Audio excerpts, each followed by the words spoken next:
Well, why wouldn't you be at a loss for words with what's happened? How did we find out about what this gas drilling proposal just here in St Peters? It wasn't because we were told by the state government.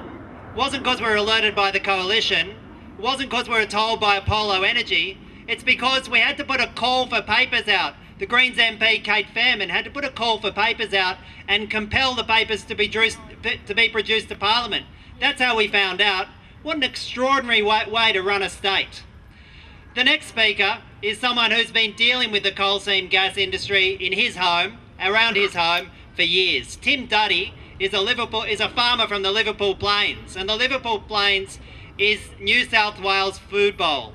It's a consistent producer of grain through years of drought.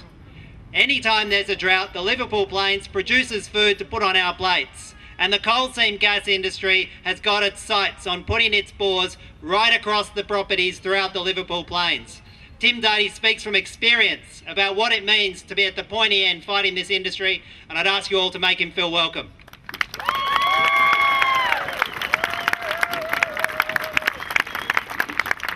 Well, it's very good to see everyone turn out today. 6 years ago, we had a phone call. My mother had a phone call. She's a trustee of a parish hall in a community that only has 200 people. It was the Department of Mineral Resources looking to explore in our region for coal at that point. And prior to this period of time, we'd undergone huge amounts of reform of water.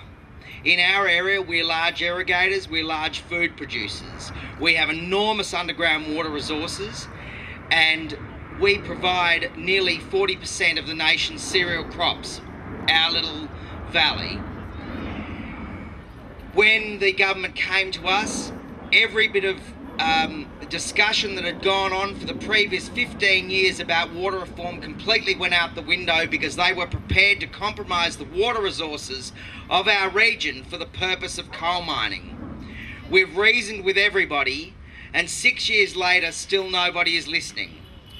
The fight that you're about to embark on is probably the largest thing that you will ever experience, any single one of you, in your entire lives. There are times when you question where you started, what you're doing. The one thing is, you have to keep on going.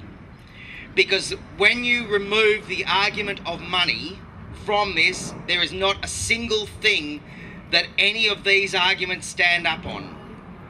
The legislation does not keep up with protection of the environment. The behaviour of the people which you deal with, if anything questions what they do, the only answer that they have for you is, think of the money. There is no other argument once you take that out of this.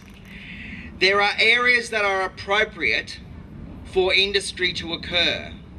I do not believe that in communities that are as closely populated as this, it is one of them. I do not believe that prime agricultural land is another. If we are going to have a future where we can all live side by side, turn our lights on at night, we need to have areas that are assigned to do things. St Peters is not a place for gas mining. One of my colleagues spent some time in the Powder Valley region of America recently, and there was a town there called Gillette in Wyoming. They were doing gas extraction in that area, and because all those homes there have got basements to stop the pipes from freezing in the winter, they discovered that people were coming home with a cigarette in their mouth and the house was blowing up. Because ostensibly what was happening, the entire house was filling from gas from the base, and then when people would come in and with some trigger, the whole place would blow up. They evacuated that town. There were about 11 people killed over a course of 2 or 3 days, and yet there is no legislation to deal with that in America either. And you are dealing with people here that are running outside any form of reasonable control. Keep strong, keep as a community. Stand up for what you believe in, and keep on going. You will get some tireless people in your community, and by God you need them, because it is a huge fight. But the time for everyone to take action, join hands and get on with it is now, because if we don't, there will be no turning back. Australia will be one quarry and there will be not a single thing left, and no one will be able to live here.